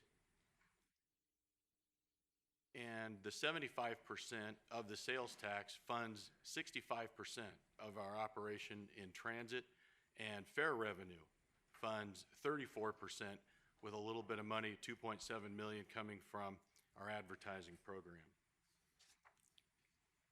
The 25% that goes to streets and highways, 72% of that actually goes to streets and highways. About 17% or $8.2 million goes to the Department of Air Quality. And then FAST, we pay about 11% of that 25% to FAST to fund that program. Our motor vehicle fuel tax, you can see, has recovered from the recession from fiscal 13. We continue to experience the last couple of years about 3% increase in the motor vehicle fuel tax. That is the 9 cents that we currently collect on each gallon of gas sold in Clark County. That 9 cents stays the same. The price of a gallon of gas is $1.30. We get 9 cents. If it's $4 a gallon, we get 9 cents. Next slide. The indexed fuel tax, we've enjoyed increases over the last few years since that became effective in fiscal 14. Here in July, on July 1 of 16, we will hit a 10-cent cap.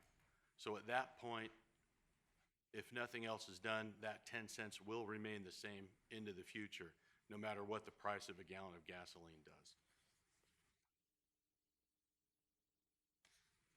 Our fare revenue, we're projecting about a 1% increase for fiscal 16 and 17 in fare revenue.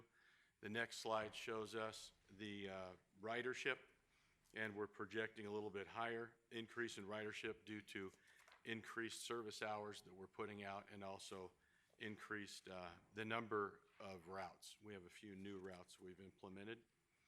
Next, we'll talk about the expenditures of the RTC. The first slide shows a pie chart. You can see the capital outlay is 58% of our expenditures. Contracted services, 27.9%, and then debt service is almost 10% of our expenditures. We'll start by talking about capital outlay. You can see on this chart the streets and highways makes up 79% of capital outlay, and transit makes up 21%. So for streets and highways, you can see that it's divided up into the different programs we have. FRI, 42%, our motor vehicle fuel tax, 28%, and then the sales tax program is 9%, and then again, transit at 21%. And we'll talk about the streets and highways. With FRI, we have projects all over the valley in all the jurisdictions, and including Mesquite and Boulder City and Henderson and Las Vegas in the county. One project that we have underway right now, next slide, is the Boulder City Bypass. And we had a nice grand opening last year on that.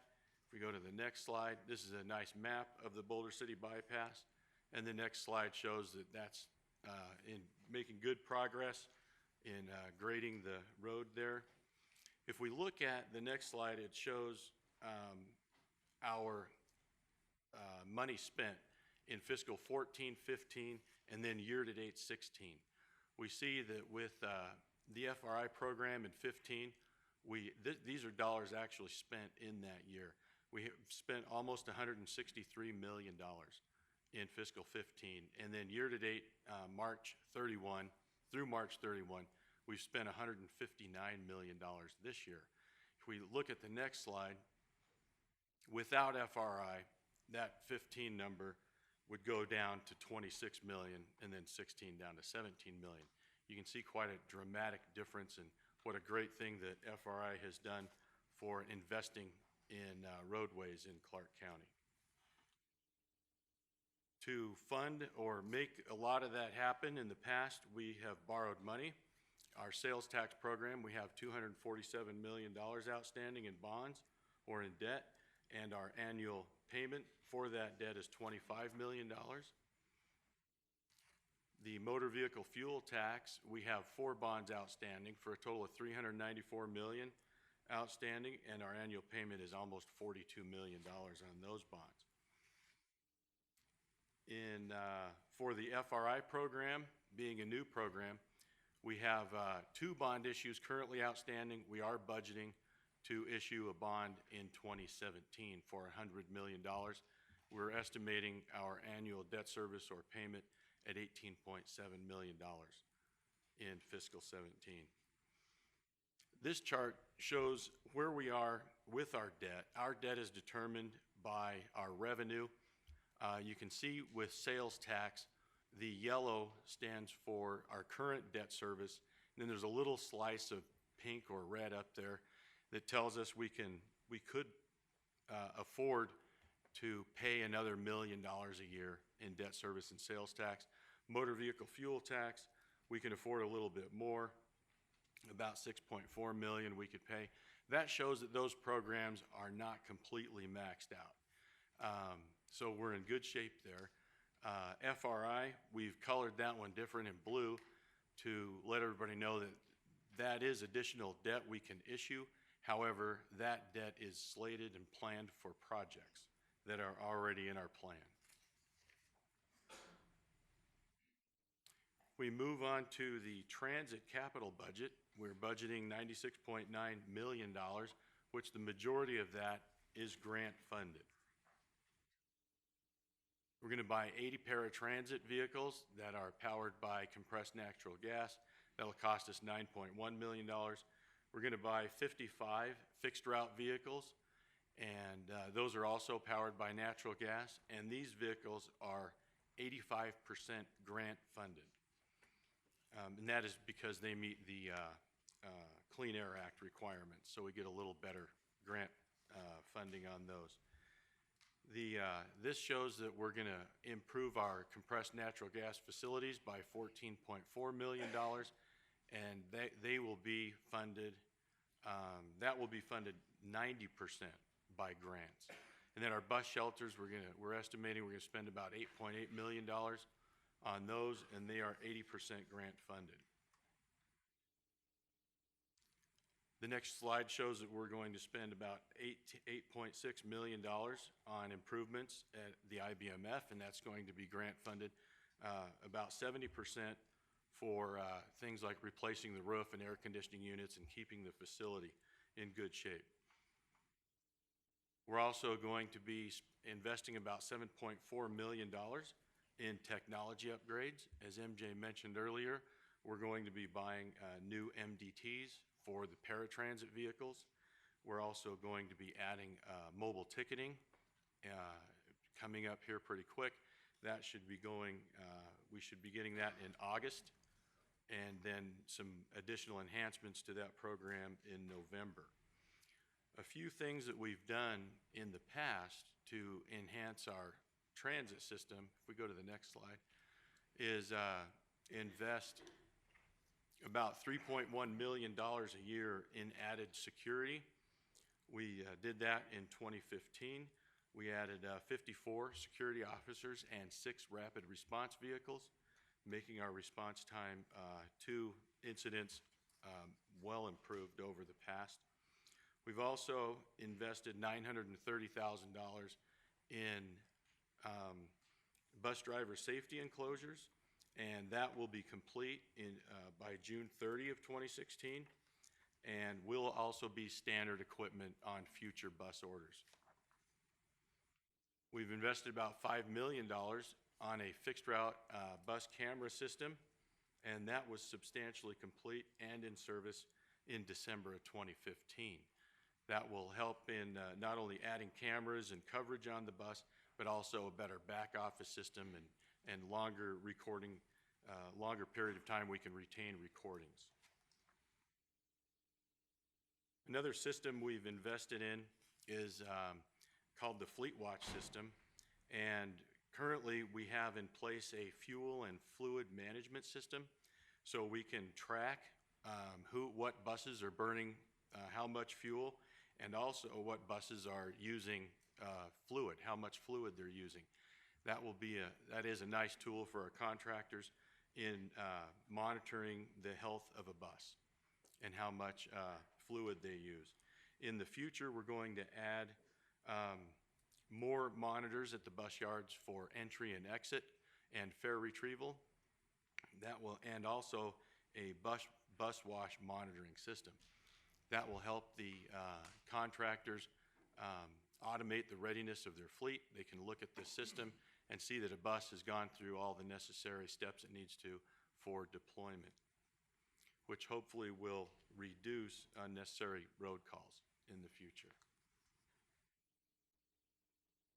We've also invested $1.75 million in 78 state-of-the-art electric lifts, and those will help the mechanics do their job with more efficiency in the future.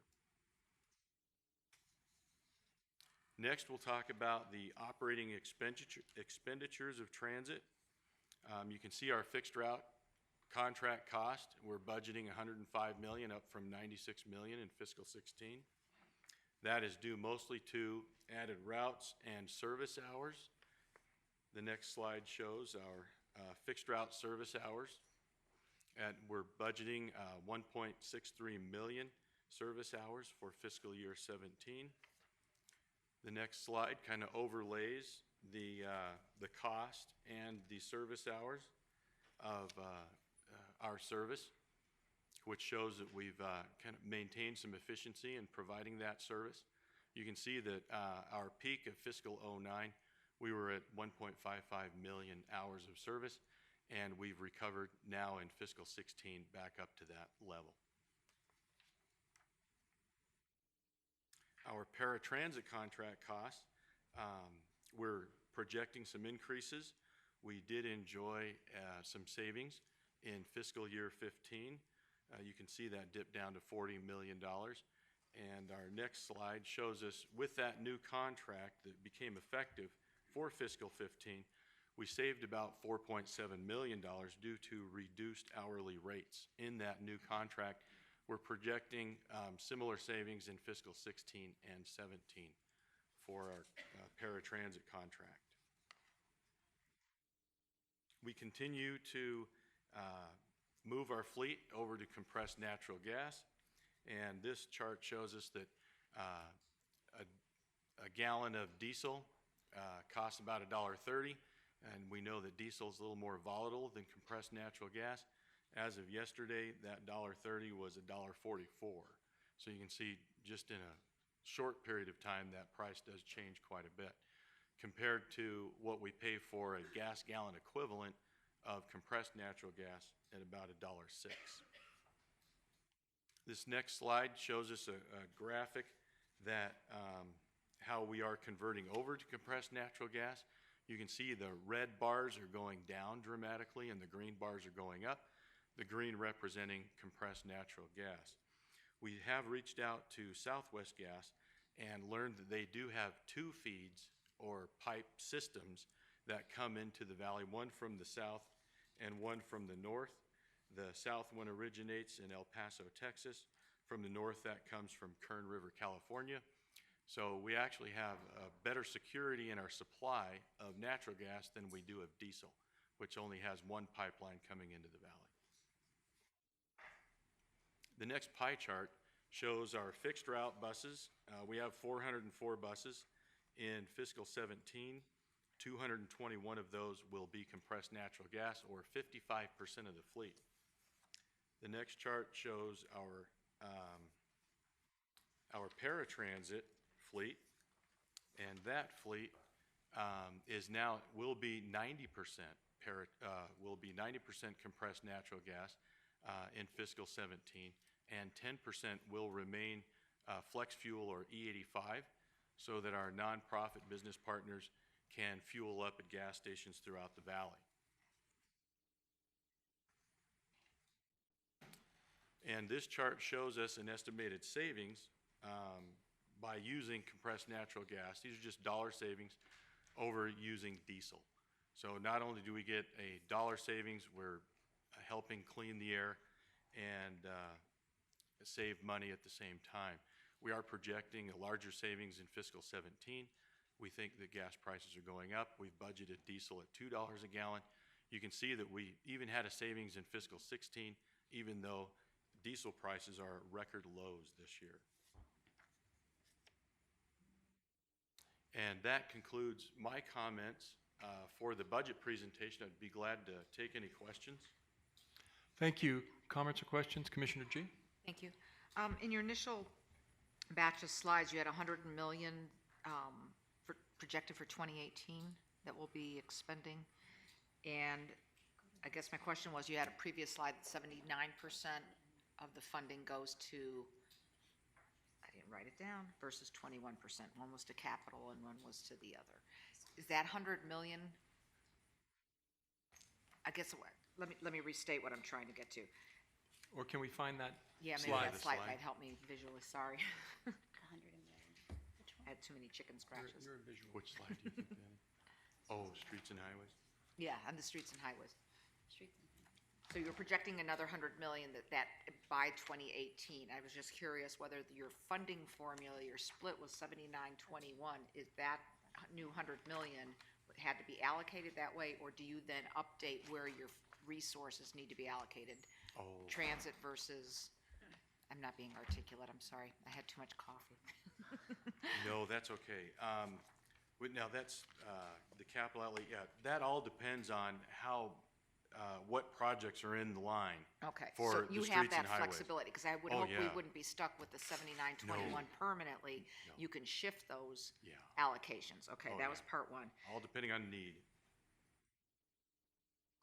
what's going to be built. Right. Yeah. Then we have to all still recognize that so much of that fuel tax money, which is great, and we're projecting out, I suspect part of the reason we haven't bonded is because we need to see what happens in November, and hopefully the public supports the continuation, which then allows us then to allocate those dollars and/or refinance or bond against them, where I think we're being somewhat cautious, which makes good sense based on that. Yeah, we wait as long as we can to Okay. bond. Okay. And then I just want to comment on the bus shelters. They've been really, whoever's doing the jobs have been great. They're out there cleaning on a regular basis, so kudos to whoever's out there doing that part of it. Mobile ticketing. Well, I know that Curtis mentioned that the monorail's looking at a new ticketing app as well. And I'm just wondering if maybe could be some compatibility, because if you have people that get on, off one and hop onto another, that there might be some opportunity for some savings or at least some compatibility. So I just throw that out there. And then Andrew Fox, did something just come out from the feds where they said they're going to look at because when he had his meeting with us, he was going to look at maybe those communities that are poised for doing something different and multimodal. Did I just see that something came out where he's kind of shifting the government towards that way, if they do any initial grants that come out, or maybe I dreamt it? No, you're right. The Secretary of Transportation, Anthony Fox, has issued several competitive type grants that are helping the nation kind of move towards technology solutions as it relates to transit and transportation. Okay, good. Very That's a progressive. good thing. I think for us, we're poised in a couple different ways to be able to do some things differently, so. Actually, the city of Las Vegas has been positioning themselves pretty aggressively at Right. securing some of those grants. Yep, commend them. Thank you. That's what I have. Okay. We do have two more slides that, oh, okay. Okay. We're going to give you guys a break. That's all right. So Thank you. go ahead. Thank you. Did we have a marketing component? We're done. We're done. We'll come All right, back we're some other done. time. We're good. You guys have been very patient with us today.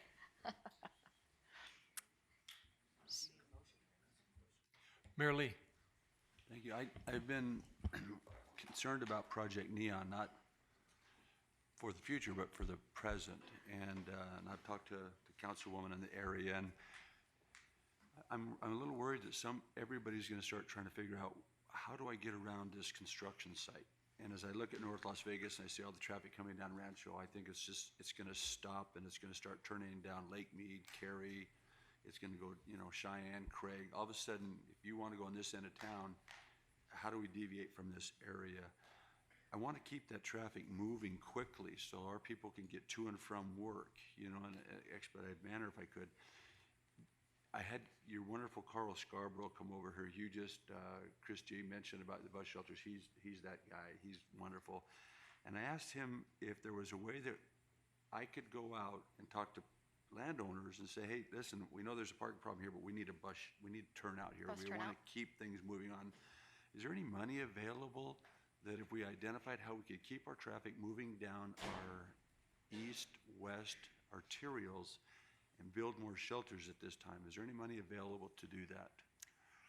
Mark, you want to take that question? Bus turnouts. We're talking about bus turnouts. I'm talking about, because all of a sudden Cheyenne will go to a Why three-lane don't- road. Yeah, why don't we report back to you on exactly the type of funds that could become available and how we make determinations as to where it's appropriate to have Yeah. those turnouts? And I recognize when you show up, people want to make a lot of money off you. Or we want to sell this right away. And I'm going to go tell them, we're not selling nothing. They don't buy it, but here's what the city needs you to do to help us. So we'd get involved with you on this also. But I appreciate that. Sure. Yeah, we'll go ahead and put together some thoughts on that. Mayor, it's a good point. I mean, we heard earlier about the Waze program, that partnership. So we're going to make it easier for our riders, our drivers, to find ways around Project Neon. And believe me, they'll find ways.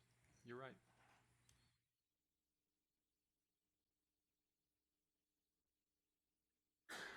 Councilwoman, and then we'll entertain a motion.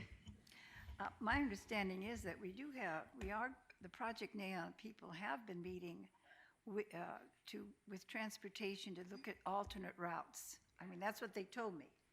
that they have been doing that. Now, maybe they haven't done that in North Las Vegas yet, but I know in our area, they know where we're going to have to go, and they're going, when the time comes, then we'll be able to let the citizens know. And sometimes if you have those meetings with the citizens beforehand, they know better than we know, or even the experts know in their own neighborhoods. But I think they are starting on that, and to move it out into North Las Vegas would be good. Mr. Chairman. Absolutely, that is correct, Councilwoman. And Mayor Lee, just to assure you, I think there's a plea. I was talking with MJ and team from RTC. I think there's something we can do collaboratively in asking for the easements to private property. But as far as Rudy's very much on top of this and staying with the RTC on the alerts to everybody on their apps of how they can get around when there's congestion.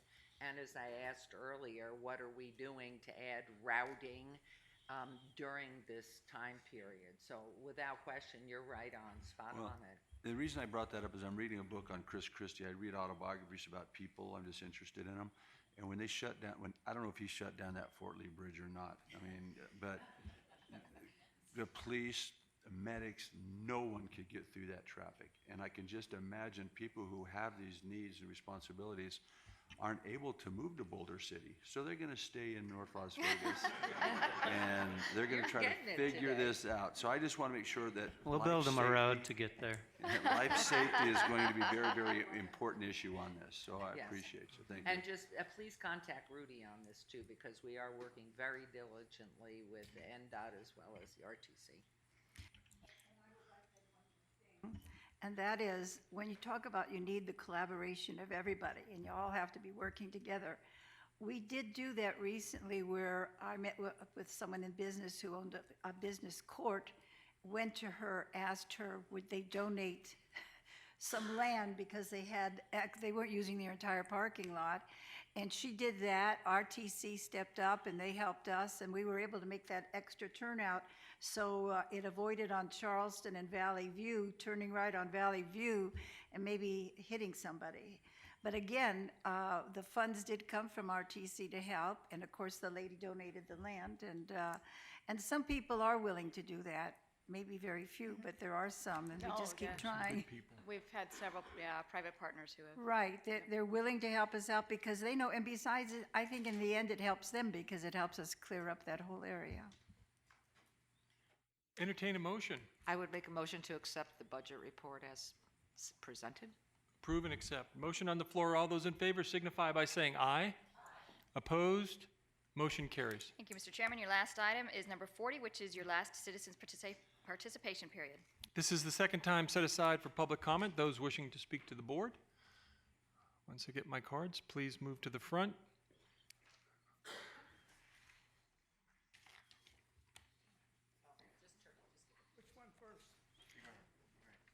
Go ahead, sir. You've come up here. And we have a portable mic. Great, great. If you just state your name for the record. My name's Don DR, a local resident, and I come here to talk to you about some of the problems I'm having since I've been disabled on the buses, using the bus system. And 2 years ago, about 2 years ago, I can't remember because time flies. I came here to RTC and had a meeting with 2 people in the building, I think it was next door, with 93 items on it. None of them are done. Let me just give you one example. One of the issues is that when you buy a monthly pass, 15 days or 30 days, it's a non-porous paper. So as you may well imagine, if you have non-porous paper, it's not going to hold the ink. So it's blank. So what happens in 6 hours or 8 hours after I buy it, after I purchase it, it's blank. After I use it the first time. So at the end of the month, I can't remember which one is which as far as who expired when, that type of thing, what time, I just don't remember it. And so now I've been holding the passes like this and putting them in my pocket and trying not to touch them. They're still erased. There's 3 passes right here. They're all blank. I told the office, the two gentlemen there, about those items, and this was one item of that. Nothing has been done, not a thing, no motion. Outcome is everything. I don't see any outcome. I'd appreciate a little outcome. So I have 3 dozen things here today, but I know we don't have time, so I'm not going to go over them, but I'd be glad to meet any time with the gentlemen or the ladies from the RTC to show them things that they never thought about before. Now, the serious problems is the same serious problem today as it was 2 years ago. Your drivers, almost every one of them, without exception, goes through red lights. And if you go across from one side of the city to the other, they may go through 8 or 10 red lights. And it's very simple to see if what I say is accurate or not. I challenge you to go into your tapes, if you keep them, take out 10 tapes at random throughout the city, any time of the day you want. Or look at one driver in particular. You're going to see him go through these red lights. And I get, my heart starts pounding when I see that, when I'm sitting in that pocket there and up near the front. But of these 3 dozen that I have today, and I could have more, this was done last night in 1 hour. I just think what to remind myself. They're just triggers. I'll let one of the gentlemen photocopy it. He's photocopied. He would, but they're just triggers for me to know. I would say like driver on bus 812 or something like that. But we're having so many problems on the bus, the disabled people, that it's not fair. It's just not fair. And the driver threatened me with the next 10 buses that they would be filled. They're refusing the people on the bus now. It's against the law. I'm going to file charges for Don, discrimination. if I may, because there's other speakers. What's that? So before you leave, Yes. we'll have someone from the RTC come over, and you can set up a But meeting. 2 years ago, nothing was done. And that's fine. We have other speakers, but we'll facilitate a meeting. If Okay. it's from Let- 93 down to 36, No we're problem. making progress. Anytime. I already invited them. Please invite me. Videotape it. You can record it, whatever Okay. you want to. But So let me just bring up one tiny thing. Very quickly, we have Okay, speakers. a few seconds. Go. The driver said that the policy was changed 2 weeks ago. They no longer have to ask anybody to get up. It was before the policy, I'm assuming, was that they have to get up. The driver would say nicely, go and sit in the back. The drivers refuse to ask the people sitting in the chair. The guy's 20 years old. In 18 years, I'll be 100. Who's entitled to sit? Who's entitled to sit? All right, there? Don, again, How are you? there how are you other po- speakers. If you just wait till after the meeting, we'll facilitate. What's that? If you wait till after our board meeting's over, we'll have staff facilitate a sit-down so you can go over these issues. All right, but we have other speakers. Thank you. Brent Bullock.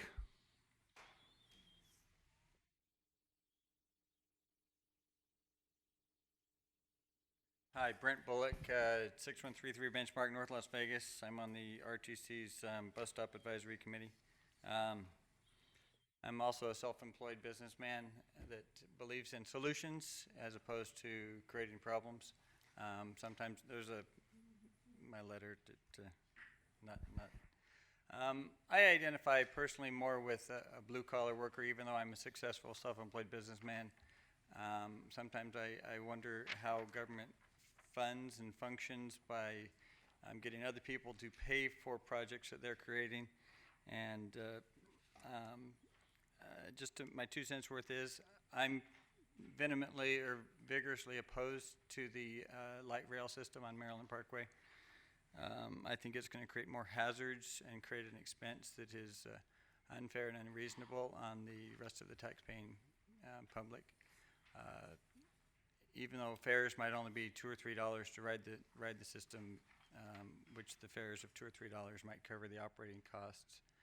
The cost of building the system creates a realistic fare of $35 to $40 per paying passenger. Also takes space out of the right-of-way. So you have 15 or 100 or so cars that might travel on that same right-of-way that you're removing from the right-of-way to put in a train. I've also seen some of the artist renderings of, I ride a bicycle a lot. I know Mr. Lee also rides a bicycle, and seeing some of the ways those bicycle lanes are put in there, that would scare me to death to ride a bicycle in that identified bicycle lane, having to cross the tracks and cross those rails. I wouldn't ride a bicycle. I'd find an alternative route to ride a bicycle in that in and around Maryland Parkway. Thank you for your time. I do have some suggestions on my blue piece of paper of alternatives. Mr. Brown mentioned that you always welcome alternatives. I hope you consider some of these ideas. I think one of the reasons that people don't ride the bus is they don't like to wait. If I have to wait for 30 minutes for a bus to show up for a 15 or 20 minute ride, I'm not going to ride the bus. I'm going to drive my car or ride my bike. So thank you very much. Thank you, Mr. Bullock.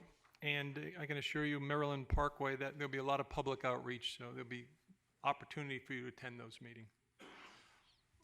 Patty. Good morning. Hi, good morning. I'm Patty Panisi. One, I have to reiterate, and I'm always a little embarrassed, not know why I should be embarrassed, but my experiences with the bus are just terrific. You take me to doctors, you take me to things I have to do, but then you take me to fun stuff. You allow me to volunteer. You keep me from sitting on the couch going, woe is me, I'm screwed, I have lupus, I have vision issues. So my experience is thank you. Second, real quick, being a busybody, when you go into contract negotiations, if you hit a strike, I'll figure it out. But some of the folks I ride with can't figure it out. They're chained to wheelchairs, to dialysis. So when you are going back and forth, please think of the people that I ride with every single day. Think of the children and adults who are developmentally challenged and they live in group homes or they still live with their parents and you are their only option. So please think about them. Moving out of the busybody business, I want to thank you for a little known program. There's a Monday through Friday, 8 to 4, no charge proof of veterans that will take you to all things medical. That is amazing. You don't get enough credit for that program. You don't get enough credit when you extend the grandfather clause, that'd be me. When you extend it to, you're just right outside the gates. Los Prados has that issue. Your bus is right outside, but you've decided to accommodate the folks that live in there. So there's a whole lot of things that legally you don't have to do. Writers scream ADA. Well, writers don't really read ADA. There's a whole lot of things you don't have to do. Next Thursday, there is a Veterans Council meeting right down the street, Grant Sawyer, Assemblyman Edwards, State Senator Spearman. It works with veterans. If you have a mind to go down there, Grant Sawyer, Thursday, 6 p.m., you will see the faces and the names of the men and women veterans. There are over 42 veterans organizations. You will go there and see the faces of the men and women you've helped with this Monday through Friday, 8 to 4, no charge, pick you up anywhere service that you have for our veterans. So, thank you. Thank you, Patty. Dennis Hennessy.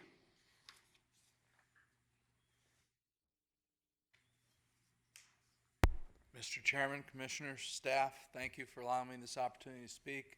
I got a couple things I want to talk about. Butcher meeting prompted the first thing I'm going to talk about is the maize program and the orange cones. I heard a lot about communication, how important it is when DOT communicates with this and with that, and you guys communicate. I think it'd be wise if you communicated to your contractors. When you're going to shut the strip down to one lane for an all-day construction project and they don't know about it, thus you've got passengers sitting on a deuce bus between Circus and Resorts World for 30 minutes and nobody knew about it. It's easier to plan for something than to react to it. And I know how sharp the guys I work with are. If you give them a chance to plan for something, they'll fix it. Second thing I want to talk about is several months ago, it came to you about cleanliness levels. I always come to you about the buses, but that I thanked you for hiring the company that was cleaning our buses to now do your bus stops. talked with MJ, and I'm going to be the first one to tell you that the bus stops are cleaner. They're getting clean. They're doing things. The people at Silver State are willing to help. But now I'm going to throw it back to you guys. You guys in their contract have changed how many times they power wash our stops.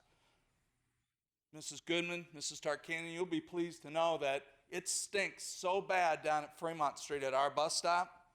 It is filthy. Absolutely filthy. That needs to be power washed twice a day. You're talking 500,000 people a month going down to that location. People are spilling drinks. It is filthy. I'm just telling you right now. It's not Silver State's fault. It's not their fault. You got to give them the funds to clean it. But I'm telling you right now, Easter Sunday was so bad, I had to shut my doors so pastors go. Your ambassadors see it. Your guards see it. We all see it. I know I've been in communication with my bosses who have talked to the RTC staff, and when they're made aware of it, Silver State comes out and cleans it. Problem is, twice a day it needs to be cleaned. But the last thing I want to talk about, and I talked about it last month, and that's this driver safety issue. It's ridiculous. It's absolutely ridiculous. The fact that there's no deterrent for these people to spit on, to hit, to punch, to verbally assault drivers, the fact that there is no statute, that these people don't have anything that's being enforced through the attorneys, nothing's being done. We've got both companies and their safety departments not helping us. They're not helping us deter this.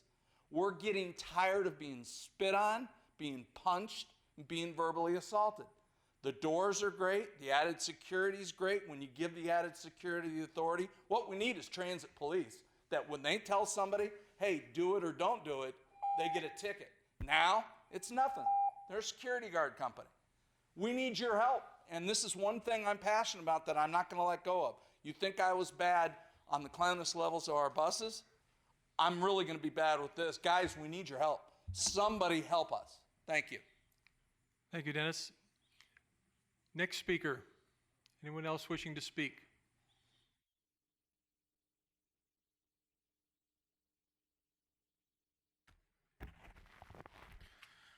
Mr. Chair, Alita Dupree here for the record. ALETA DUPREE from Rancho Sahara. Thank you again. Just some miscellaneous items. I regret to inform you that several weeks ago a driver passed a bus stop in which I and some other people were at. I did report it to the comment line. They did call me back. Thank you. I won't go into all the details here. But let's make sure that drivers know that a bus stop is a bus stop. You have brakes, stop the bus. When in doubt, stop the bus. Don't attempt to read our people's minds, please. Some people might not be able to get up from their seats at the bus stop. So let's make sure that we tighten that up and make sure that drivers stop at the bus stop and not have a guessing game about that. So moving forward, I'm looking forward to the new vehicles that have just been signed for today. Thank you. To get more of those long buses, especially on the 113, to help me better on my trips to Nellis Air Force Base in the Northeast Kingdom. And I am looking forward to the mobile ticketing as a service-disabled veteran or anyone. No one should have to worry about going in person to buy fare. I pay for this. I'm helping to fund your future. I want this light rail. So my $17 for 2 weeks will help. I'm looking forward to seeing that number for diesel fuel drive as close to zero as possible. The CNG will help us and hopefully electricity down the road. So let's keep buying these new vehicles here. I want to see something new on the strip. The Deuce is good. It helps me get around, but let's get something better. They're crowded, they're slow, and while we can't guarantee everybody a seat on the bus, I certainly think that we can do better, and that I recognize will take time. Yes, I do use the Veterans Transportation Network, the vans that come to my house and take me to medical appointments. I've been with that since it started, So that's a huge thing for me in getting to the Veterans Administration and any other medically related places that I need to go. Thank you for including that in my benefit. A grateful nation speaks.